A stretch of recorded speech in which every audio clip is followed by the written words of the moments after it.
Halo, ketemu lagi sama Tonan.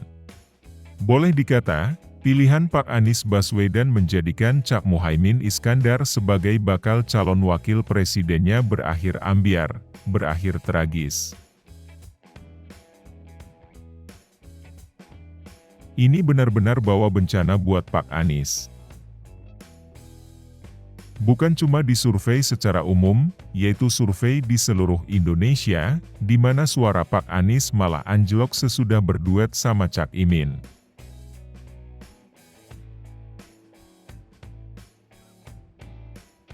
Tapi, di daerah yang selama ini diketahui sebagai basis Partai Kebangkitan Bangsa dan Nahdlatul Ulama saja, di Jawa Timur, di lumbungnya Cak Imin, suara Pak Anies ternyata malah anjlok juga.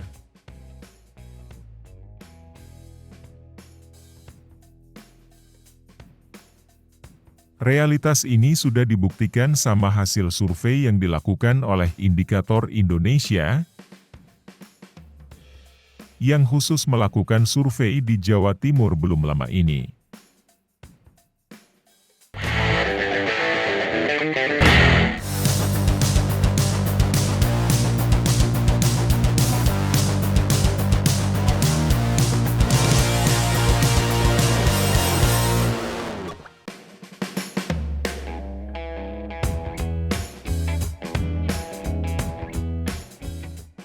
Indikator Indonesia adalah salah satu lembaga survei yang kredibel.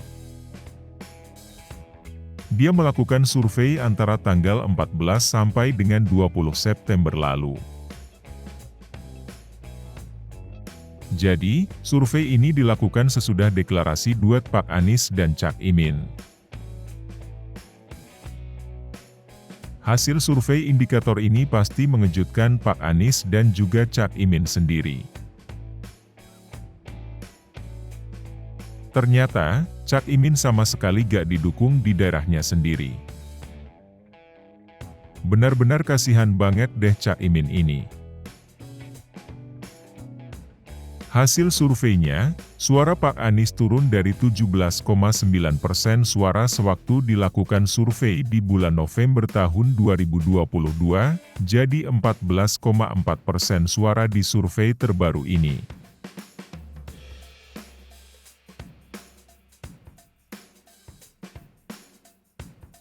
Jadi, ada penurunan suara sekitar 3,5% suara. Sementara itu, dalam kurun waktu yang sama, suara Mas Ganjar sama yang Prabowo malah melesat naik.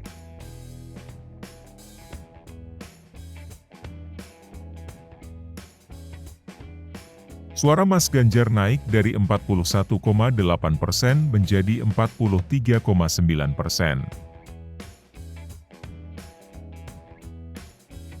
Sementara itu, suara Eyang Prabowo juga naik, dari 30,5% menjadi 33,8%.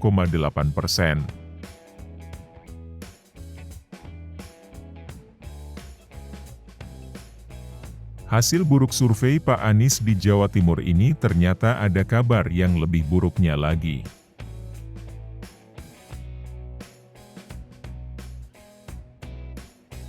Ini benar-benar bikin Tonan geleng-geleng kepala, sekaligus pengen ketawa juga.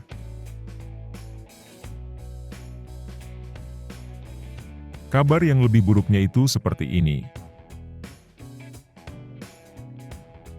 Indikator Politik juga meneliti hasil survei khusus untuk kalangan Nahdlatul Ulama di Jawa Timur. Jadi, mereka meneliti perolehan suara di kalangan santri yang mestinya adalah basis suara dari Cak Imin dan juga Partai Kebangkitan Bangsa.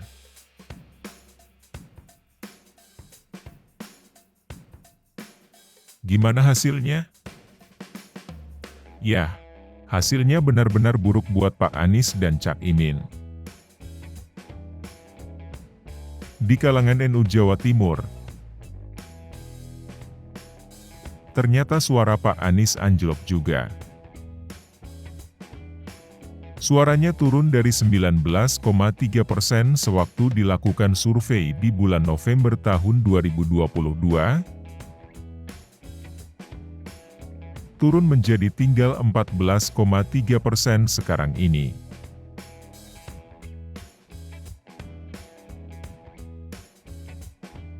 Jadi, kesimpulannya, walaupun sudah berpasangan sama anak Kiai, yakni Cak Imin yang juga merupakan Ketua Umum Partai Kebangkitan Bangsa,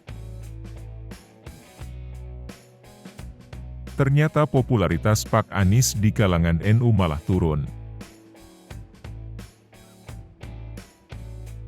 Pak Anies ini malah semakin ditolak saja di kalangan NU yang merupakan salah satu lumbung suara besar di pemilu mendatang.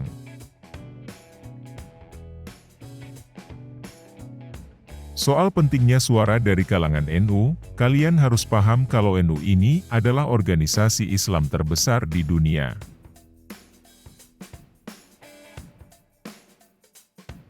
Pengikutnya diperkirakan mencapai 150 juta orang. Lebih dari setengah orang Indonesia punya afiliasi ke NU.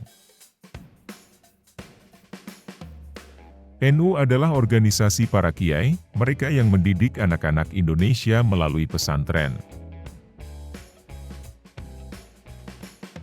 Organisasi ini sudah berdiri sejak tahun 1926 dan pendirinya adalah kakek dari Gus Dur, yaitu Kiai Hashim Ashari. Sebagai tokoh agama lokal, para kiai ini punya banyak murid dan pengikut. Makanya, para kiai ini punya pengaruh yang sangat besar, termasuk soal politik. Biasanya, di setiap pemilihan umum, para santri dan pengikut tersebut akan ikut dengan pilihan kiainya.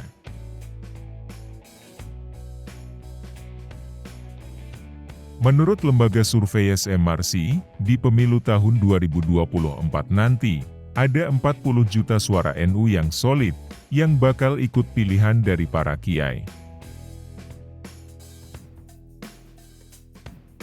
Ini benar-benar lumbung suara yang penting.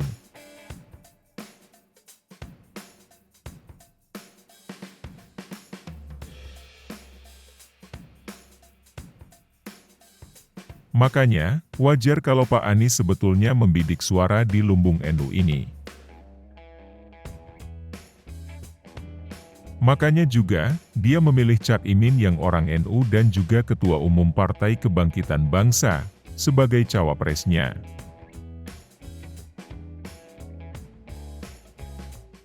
Harapan dia pastinya adalah buat memperbesar perolehan suara di kalangan para santri ini. Tapi, bagaimana kenyataannya?